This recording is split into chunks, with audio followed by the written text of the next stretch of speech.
Hello friends, कैसे हैं आप सब लोग। आशा करता हूं कि आप सब लोग बहुत अच्छे होंगे, मस्त होंगे, स्वस्थ होंगे। दोस्तों, आज की ये वीडियो उन लोगों के लिए बहुत ज़्यादा इंपॉर्टेंट है जिन्होंने नेशनल स्कॉलरशिप का फॉर्म फिल किया था या नहीं किया था, क्योंकि आज की इस वीडियो में मैं आपको बताने वाला हूं कि बहुत सारे दिव्यांगजनों की नेशनल स्कॉलरशिप आना शुरू हो गई है, उनके अकाउंट में भी आ गई है और कुछ लोगों की अभी स्कॉलरशिप नहीं आई है। तो उनकी कब तक आएगी इस वीडियो में ये भी बताऊंगा, और किन किन लोगों की स्कॉलरशिप आ गई है वो ये भी बताऊंगा।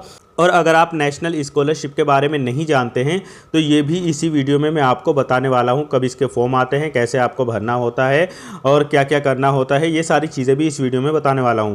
तो चलो शुरू करते हैं हम लोग आज का वीडियो। सबसे पहले हम देखते हैं दोस्तों, जो नेशनल स्कॉलरशिप है इसमें जिन्होंने रिन्यूअल किया था अपना फॉर्म, मतलब जो रिन्यूअल वाले हैं उनकी सबकी लगभग 3 मार्च को स्कॉलरशिप आ गई है। अब देखो, स्कॉलरशिप कितनी आई है ये डिपेंड करता है आपके कॉलेज में आपकी फ़ीस कितनी लगती है उस पर। मान लीजिए आपकी कहीं पर 6,000 रुपये पर ईयर फीस लगी, तो उसके हिसाब से आपके 21 से 22,000 या 25,000 तक स्कॉलरशिप आ जाती है। अगर कहीं पर आपके 50,000 रुपये फ़ीस लगी और वहाँ पर आपकी स्कॉलरशिप 80 से 90 या 1 लाख प्लस भी आपकी स्कॉलरशिप आ जाती है। तो ये डिपेंड करता है कि आपके कॉलेज में आपकी फ़ीस कितनी लगी है, क्योंकि जब इसका फॉर्म भरा जाता है तो उसमें फ़ीस रसीद लगाई जाती है, तो उसके हिसाब से वो आपकी स्कॉलरशिप भेजते हैं। और ये नेशनल स्कॉलरशिप है, इसमें पैसा आपको ठीक ठाक मिलता है।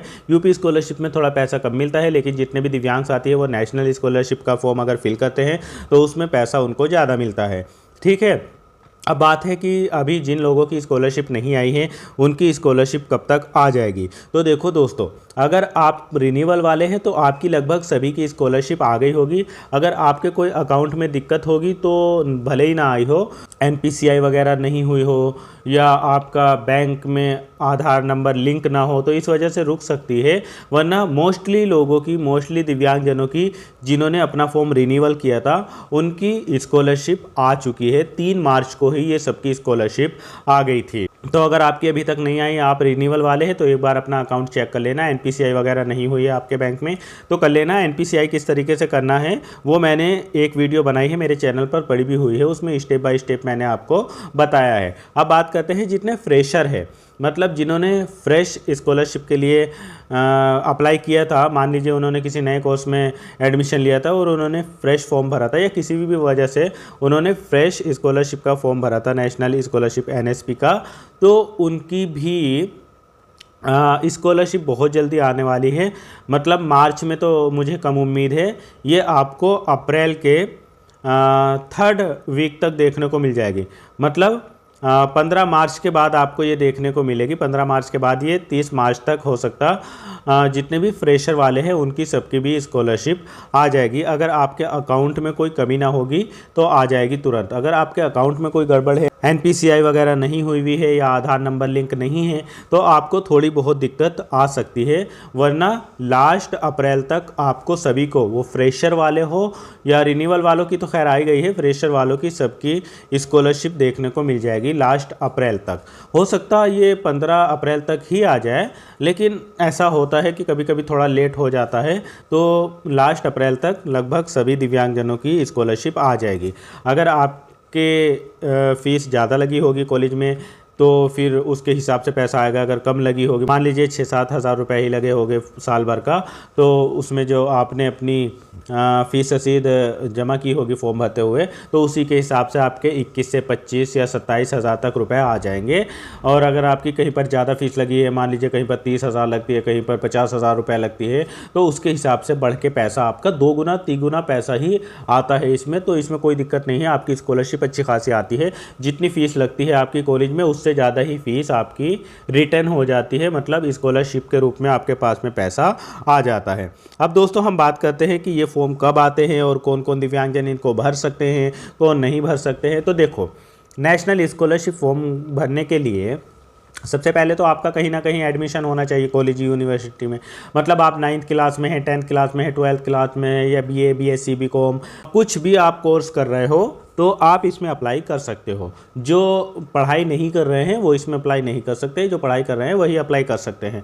दूसरी बात, इसके फॉर्म जो आ जाते हैं वो जुलाई अगस्त से इसके फॉर्म आ जाते हैं और सितंबर अक्टूबर नवंबर दिसंबर पूरा जब भरे जाते हैं, 15 जनवरी तक इसके फॉर्म भरे जाते हैं, कभी कभी 31 जनवरी तक भी इसके फॉर्म भरे जाते हैं। तो बहुत लंबा पीरियड होता है फॉर्म भरने का, आप उसमें आराम से फॉर्म भर सकते हैं। अब किसी दिव्यांग साथी के साथ में एक प्रॉब्लम आती है कि उनका जो कॉलेज या यूनिवर्सिटी है वो वेरीफाई नहीं करते हैं।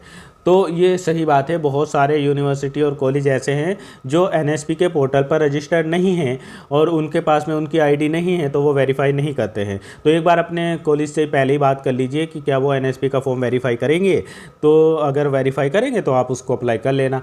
बहुत सारे यूनिवर्सिटी है, बहुत सारे कॉलेज ऐसे हैं जो वेरीफाई करते हैं, जैसे लखनऊ में डॉक्टर शकुंतला मिश्रा, और इसके अलावा बहुत सारी यूनिवर्सिटी ऐसी है जो ये वेरीफाई कर देते हैं एनएसपी का फॉर्म। इसके अलावा BHU हुआ या और भी अलीगढ़ मुस्लिम यूनिवर्सिटी, कई सारी यूनिवर्सिटी, बहुत सारी यूनिवर्सिटी ऐसी है जो एनएसपी मतलब नेशनल स्कॉलरशिप का फॉर्म वेरीफाई कर देते हैं। तो आपको कोई दिक्कत नहीं होती। बाकी आपका कहाँ एडमिशन है और क्या आपके यहाँ वेरीफाई करते हैं या नहीं करते हैं, ये मुझे कमेंट में बताइए। अगर नहीं करते हैं तो आप एक काम करिएगा, पहले कॉलेज वालों को कहिएगा कि डिसेबल्ड के लिए ये स्कीम है, मतलब नेशनल स्कॉलरशिप दिव्यांगजनों को मिलती है। तो वो अगर इस पर रजिस्टर्ड हो जाएंगे तो उनको आईडी पासवर्ड मिल जाता है, तो फिर वो वेरीफाई करने लगेंगे। अगर आपके यहाँ वेरीफाई करते हैं तो बहुत ही अच्छी बात है, फिर तो कोई दिक्कत ही नहीं है। आप अपना स्कॉलरशिप का फॉर्म ज़रूर भर दिया करो।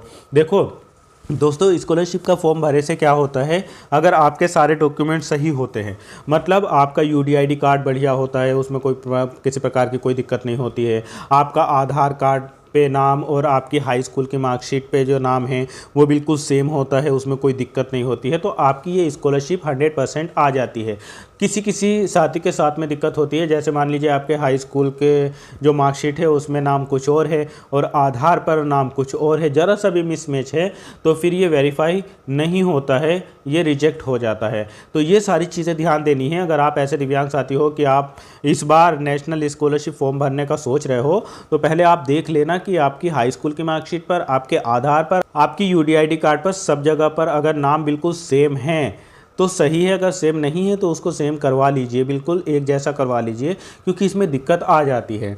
क्योंकि जब UDID नंबर आप डालो तो वो अपने आप से वेरीफाई करता है, आधार नंबर भी अपडेट कर लेता है वो। तो इस हिसाब से काफ़ी कुछ इसमें सुधार हुआ है एनएसपी वाले पोर्टल पर, तो उसमें काफ़ी सारी आपके सामने दिक्कत आ सकती है अगर आपका मैटर सारा जो नाम वगैरह सब कुछ है वो सेम नहीं है तो। लेकिन अगर सब कुछ सेम है तो फिर आपको कोई दिक्कत नहीं आएगी। आप जुलाई के बाद में, जुलाई लास्ट या अगस्त तक इसके फॉर्म आ जाते हैं, फिर आप इसका फॉर्म भरना शुरू कर देते हैं। 31 जनवरी या 15 जनवरी तक इसकी लास्ट डेट रहती है, ठीक है। आप आराम से फॉर्म भर सकते हो, फिर अपने कॉलेज से वेरीफाई करा सकते हो और उसके साथ में आपको अपनी हाई स्कूल, इंटर या BA कर रहे हैं तो BA या पोस्ट ग्रेजुएशन कर रहे हैं तो पोस्ट ग्रेजुएशन के सारे डॉक्यूमेंट, अपना UDID कार्ड, अपना निवास प्रमाण पत्र, अपना आय प्रमाण पत्र और इसके अलावा जो भी ज़रूरी डॉक्यूमेंट्स है, आपका आधार, फ़ोटो, ये सारी चीज़ें आपको अपने कॉलेज में जमा करनी होती है। ऑनलाइन में भी कुछ डॉक्यूमेंट्स अपलोड करने होते हैं। ये जब फॉर्म आएंगे तो मैं आपके लिए स्पेशली वीडियो बना दूंगा किस तरीके से आपको फॉर्म फिल करना है, उसकी टेंशन नहीं है। जब इसके फॉर्म आना शुरू हो जाएंगे तभी मैं आपको बता दूंगा कि अब इसके फॉर्म भरे जाने लगे हैं। इसलिए अगर आप चैनल पर नए हो तो चैनल को सब्सक्राइब ज़रूर कर लो। वीडियो अगर आपको पसंद आ रही है तो प्लीज़ इसको शेयर कर दो, लाइक कर दो, और बाकी जो इससे रिलेटेड जानकारी होगी वो मैं आगे आने वाली वीडियो में बता दूंगा। चलो मिलता हूँ फिर किसी और वीडियो में। Thank you so much.